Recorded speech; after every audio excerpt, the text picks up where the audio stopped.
Počas zimy unikajú zvyšky srbskej armády do albánskych hôr.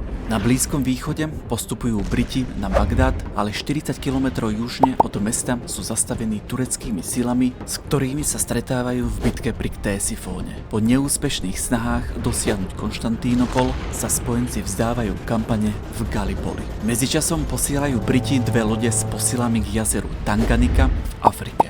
Ich úlohou je pomôcť Britom prevziať kontrolu nad touto strategicky dôležitou oblasťou. Na talianskom fronte rakúsko-uhorské sily zahájili prekvapivý útok na Asiago. Talianska obrana kolabuje a rakúsko-uhorské jednotky sú pripravené preniknúť do severného Talianska. Na západnom fronte generál von Falkenhayn odvoláva ďalšie útoky na Verdun.